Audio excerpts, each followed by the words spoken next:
तुम वैशाली से दूर हो जाओ वरना तुम अपनी जान से हाथ धो बैठोगे।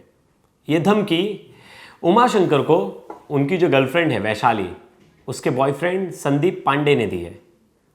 और कौन थे ये उमाशंकर, और वो इस लड़की से क्या लेना देना था? अगर उस लड़की के ये बॉयफ्रेंड थे तो ये जो दूसरा शख्स है जो खुद को उसका बॉयफ्रेंड बता रहा है संदीप पांडे, ये कौन था? बड़ी अजीब सी स्टोरी है, क्योंकि ये जो उमाशंकर है ये पहले से 2 शादी हो रखी है इनकी। एक बीबी सुल्तानपुर में और एक इनके पैतृक गांव में रहती है, और ये खुद रेंटेड अपार्टमेंट में लखनऊ में रहते हैं। वहीं वैशाली का आना जाना था, और ये वैशाली के बॉयफ्रेंड को भी अच्छे से जानते थे। घर वालों का आरोप है कि वैशाली जो है वो उमाशंकर की गर्लफ्रेंड थी। अब इस स्टोरी में सब कुछ झोल है, लेकिन यहाँ तक तो बात ठीक है, स्टोरी में झोल है, लेकिन स्टोरी में सबसे बड़ा झोल ये है कि अचानक से एक दिन उमाशंकर की हत्या हो जाती है। घर में जब देखा जाता है क्राइम सीन को, तो क्राइम सीन में दिखता है कि मटन बन रहा है, मीट बन रहा है, दारू शराब सब कुछ है, और कोई उनको बड़े वाले चाकू से कई वार किया है, जिससे उनकी मौका वारदात पे ही मौत हो गई।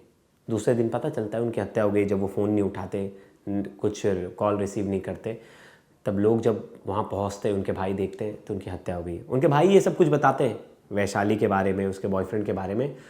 और इसमें एक और शक था, क्योंकि ये बड़े कॉन्ट्रैक्टर थे तो इन्होंने कई लोगों को पैसे उधार दिए थे। तो इन असली कातिल कौन है?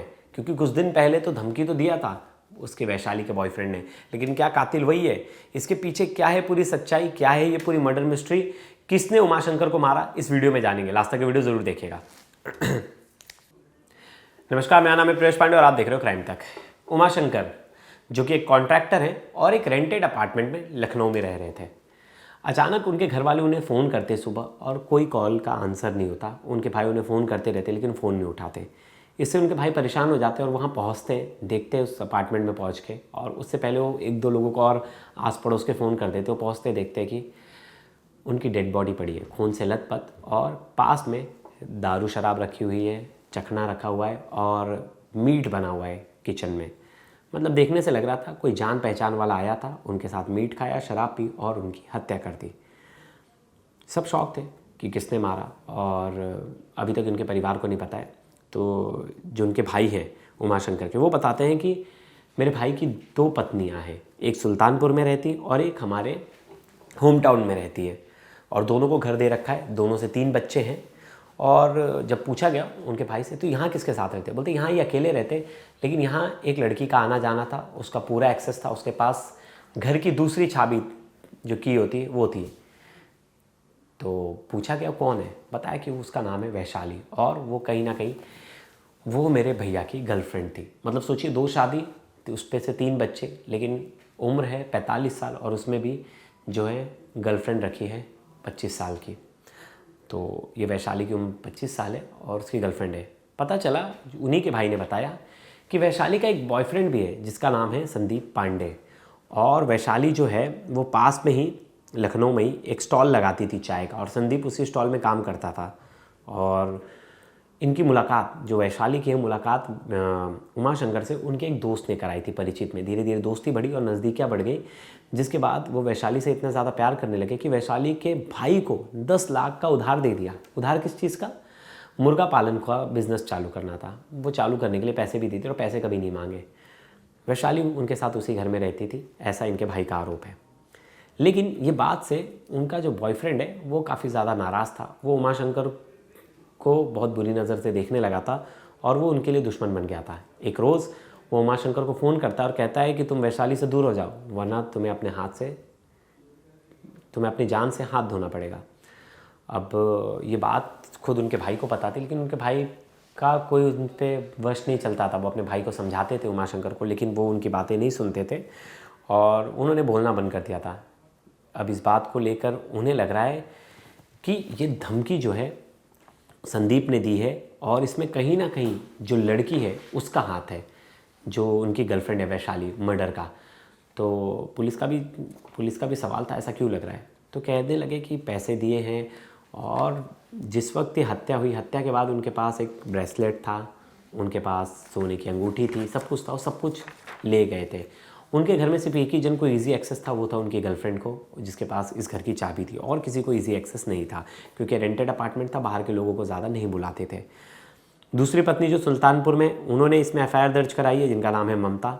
उनका कहना है कि वैशाली, उसके पिता दिनेश, उसकी माँ सुमित्रा और उसका भाई अनुराग, अविनाश और उसका बॉयफ्रेंड जो है संदीप, इन सब लोगों ने मिलकर मेरे पति की हत्या की है प्लान करके, क्योंकि इनका लालच था सिर्फ पैसा, और इन्होंने मेरे पति से बहुत सारा पैसा निकाला। वैशाली का पूरा घर संभालते थे मेरे पति, और वो उनसे हमेशा पैसे लिया करती थी। उसी की वजह से वो रेंटेड अपार्टमेंट में शिफ्ट हो गए थे, क्योंकि ठेकेदार थे तो पैसा इनके पास बहुत था। तो इनके पास 3-3 घर था। सोचिए, 2 बीवियों को संभाल रहे हैं, 2-3 बच्चे उनको संभाल रहे हैं, अलग से एक गर्लफ्रेंड रखे हुए उन्हें भी संभाल रहे हैं। उमाशंकर के हाथ में एक चैन, गले में एक चैन थी, एक ब्रेसलेट था, और वो उनका वेट जो था वो 16 तोला था। तो मतलब ठीक ठाक पैसा था, वो सब कुछ लेके चले गया। उनके पास एक कैश भी था उनके बैग में, वो भी लेकर गए। मतलब जिसने भी मारा उसके अंदर पैसे का भी लालच था। तो इनका कहना है कि वैशाली एकमात्र ऐसी लड़की है और उसका बॉयफ्रेंड जिन्होंने उसको कत्ल किया। पहले तो उन्होंने प्रेम जाल में फंसाया, हनी ट्रैप में फंसाया, वो फंस गए।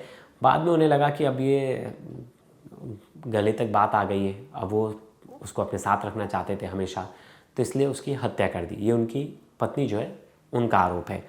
वहीं दूसरी तरफ जो उनके भाई हैं उमाशंकर को, उनका कहना है कि ज़रूरी नहीं है सिर्फ यही कातिल हो, कातिल कोई और भी हो सकता है।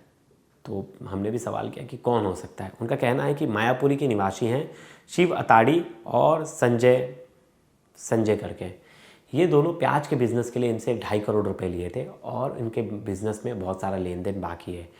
तो पैसे की वजह से शायद ये लोग भी हो सकते हैं जिन्होंने उनका मर्डर किया हो।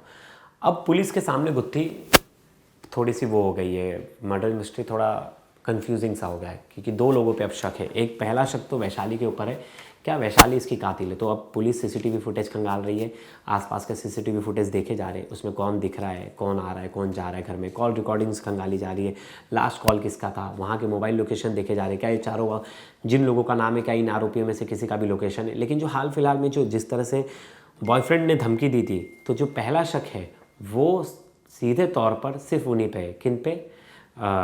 जो वैशाली का बॉयफ्रेंड है संदीप पांडे, उसी पे, और शक की सुई उसी पे टिक रही है। लेकिन इन सब के बीच में बड़ी शॉकिंग है ना, आजकल कैसा ज़माना हो गया है। मतलब लोग 2-2 शादियां करके भी खुश नहीं हैं, प्यार की तलाश में इस उम्र में भी, 45 साल की उम्र में, और एक कम उम्र की लड़की से प्यार हो जाता है जो उनसे आधी उम्र की है, और उसके साथ रहना शुरू कर देते हैं, उसके लिए अलग रेंटेड घर ले लेते हैं, और सोचते नहीं कि घर वालों पे भी बीत रही होगी। लेकिन घर वाले क्या करें, घर के कमाने वाले वही थे, घर उसी पे डिपेंड था, तो घर वाले भी कुछ बोल नहीं सकते थे। और ऐसा मैंने देखा बहुत लोगों के साथ होता है, जहाँ डिपेंडेंसी बढ़ जाती है, वो कुछ भी गलत करे, घर वाले उसका विरोध नहीं कर पाते। उमाशंकर कहीं ना कहीं एक तरह से गलती कर रहे थे अपने परिवार के साथ, लेकिन उनका कोई विरोध इसलिए नहीं कर पा रहा था क्योंकि पैसा बहुत था। अपने घर वालों को अच्छी लाइफस्टाइल दे रहे थे, बच्चों को अच्छे स्कूल में दाखिला कराया था, सब कुछ सही था, इसलिए घर वाले नहीं बोल रहे थे। शायद अगर घर वाले उन पर डिपेंडेंट नहीं होते तो उसकी इस चीज़ का विरोध करते और खुलकर विरोध करते। शायद घर वालों ने विरोध किया भी, लेकिन वो उसे सुनने में नाकाम रहे और सुनना ही नहीं चाहे। इसीलिए देखिए, जब प्यार हद से बढ़ जाता है और उम्र के साथ जब इस तरह के पड़ाव में आप आ जाते हो और इस तरह की चीज़ें करते हो, तो कहीं ना कहीं आप क्राइम को सीधी तौर पर आमंत्रित करते हो। क्योंकि कोई भी इस उम्र में आपके पास क्यों आएगा, बट ऑब्वियस है क्यों आएगा। तो वही बात है, इस उम्र में अगर आपके पास कोई आ रहा है तो आपका पैसा ही देख के आ रहा है। कोई आपसे इतनी कम उम्र की लड़की तो आपसे प्यार तो नहीं करती होगी, आप इतने कोई हैंडसम हंग भी नहीं हैं, आप बहुत ऐसे फिट हो जिससे आपकी उम्र नहीं पता चले, तो बात अलग है। लेकिन नहीं, तो ये थी उमाशंकर की कहानी। और मुझे लगता है बहुत सारे लोग हैं जो उमाशंकर की लाइफस्टाइल जी रहे होंगे, लेकिन मुझे समझ जाना चाहिए कि परिवार जो है, परिवार पे ध्यान दीजिए, नहीं तो क्या पता आपके साथ भी ऐसी कोई वारदात हो जाए। और बच के रहिए, हर किसी पे विश्वास करना भी ठीक नहीं है। तो दोस्तों, इस स्टोरी से आपको क्या सीख मिलती है ज़रूर बताइएगा, और ढेर सारे कमेंट कीजिएगा, मैं आपके कमेंट में नाम लूँगा। पिछली वीडियो में सुनील जी ने कमेंट किया था, सुनील जी ने कहा था कि उन्हें मुझे सुनना बहुत पसंद है। Thank you so much Sunil ji. Mohammad ji ने मैसेज किया था, उन्होंने कहा था मेरा नाम ले लीजिए। और कई भाई थे, उसमें एक रवि जी थे जिन्होंने कहा था कि आपकी टाइमिंग क्या है। वैसे देखिए, टाइमिंग नहीं है, दिन भर में मेरी 2 स्टोरीज तो मिनिमम आपको क्राइम की रिलेटेड मर्डर मिस्ट्री अच्छी मिल जाएगी। आप क्राइम तक के पेज पे चाहिए, मुझे सुनिए, बहुत सारे लोग हैं उन्हें सुनिए, सबको सुनिए, आपको अलग अलग टेस्ट सुनने के लिए मिलेगा। और मेरा ऐसा कोई फिक्स टाइमिंग नहीं है, लेकिन आप दोपहर 11 बजे के बाद से 5 बजे के बीच में आपको मेरी स्टोरीज़ मिल जाएंगी। आप उसे देख लीजिएगा, सुनिएगा और ढेर सारे कमेंट्स कीजिएगा। मैं आपके कमेंट्स ज़रूर पढ़ता हूँ और जो अच्छे कमेंट्स होते हैं उन्हें छाट के आप तक लेकर आता हूँ, जो मेरे भाइयों ने जो कुछ लिखा है। तो तब तक के लिए धन्यवाद दोस्तों।